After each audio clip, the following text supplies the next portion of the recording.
Biden's not the only Democrat running against Ryan right now. Believe it or not, Ryan's running for re-election just to cover his bets. Anyway, Rob Zerban is challenging the Republican VP nominee in his home state of Wisconsin right now. He even outraised Ryan in the last fundraising quarter. Can he gain enough ground in Wisconsin's first congressional district to potentially put the GOP's number 2 guy out of a job? With me now is Democratic congressional candidate Rob Zerban.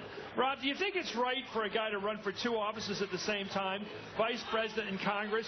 Suppose he wins both. Well, what happens to the decision of the voters? I don't think he's going to win both. In fact, I think he's going to lose twice at the top of the ticket in the congressional race, and I can say, it wasn't the right fit for me. I was a county board supervisor, and when I got into the congressional race, I didn't run for re-election for my county board seat. Well, what is it? You don't get to debate this guy. Biden does. What do you think you could tell Biden about his debate with Ryan, your guy, that you're running against tonight? Well, I'm not going to give the vice president any advice on how to debate, but I do feel a special kinship with Joe Biden because I am the other guy running against Paul Ryan. And I think the vice president needs to come out and go after Paul Ryan and his horribly destructive budget that's out of touch with reality. Well, let me go to one of the things he does. Does he believe in this personhood thing? He does. That you get the rights of property, 14th Amendment rights to property at the moment of conception. What could that possibly mean? Liberty and property. It's a crazy ideological stance, and we've seen by co-sponsoring H.R. 3 with Todd Aiken, what his positions are, and they're completely out of touch. Well, it means he wants to outlaw abortion and criminalize it. Correct. Because if you create the legal content wants to do, that you are a person not under God's law but under man's law, you're a person from the time of conception. Then if you're aborted, that's murder under the law. Yeah. Does he know what he's doing? I don't think so. Under the law. No. You know what? This is why he's got such an ideological bent. Look at his budget. Look at him trying to privatize Medicare, trying to, Okay, let's get to the other one. Does he think anybody in their 80s or even 70s can go out and shop? A lot of people can't even get around in their 70s, 80s. Go out and shop for a health care policy? Who would give him a health care policy? By the time you get near the end, you definitely have a lot of health problems. Why would anybody insure you? And you want to insure young people. That's why these are the wrong priorities for a legislator. We can't have people going to Congress and proposing these crazy ideas. And people in the 1st Congressional District have been, they've never seen this side of Paul Ryan. They haven't seen these extreme positions, and that's why the national spotlight with him joining the ticket has been great for my race. What I don't understand is people say he's a budget cutter. He wouldn't even join Ball Simpson. He wouldn't even join up with him. And here he does. He isn't saving money by hurting poor people, by cutting back on Medicare, cutting back on programs. He doesn't take that money and reduce the debt with it.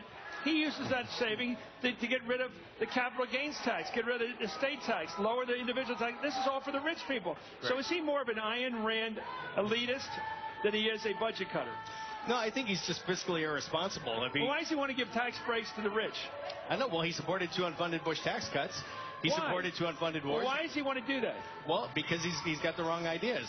He's trying to make sure that the 47 or the people like himself, Mitt Romney, and the 1%ers can, condense more of the wealth of the top and, leave the rest of the country behind. Why do these people vote for him? For whatever reason, Paul Ryan's got a free pass in the past, but not this time. I've raised over $2 million. Like you said, I outraised him by over $200,000 this last quarter, so I'm up on the air. We're taking the fight to him. Particularly in Wisconsin, in these elections, we saw how bad you can be hurt by, an ideological agenda by Scott Walker or Paul Ryan. Would you like to debate him? Do you think there's any chance you'll get to debate him in your congressional race?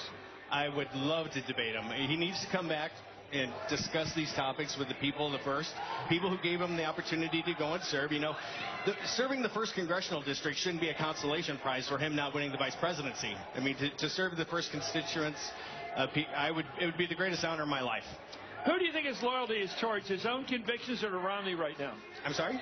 Who's he most loyal to, his own right-wing or very conservative positions or to Romney? When he gets into a fight tonight, can you separate the two? Can you say, all right, choose right now?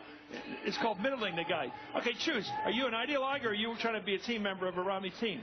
Which is it? Because they're different. I think tonight, well, his position changes with the win, so I think tonight he's probably going to say I'm with Romney.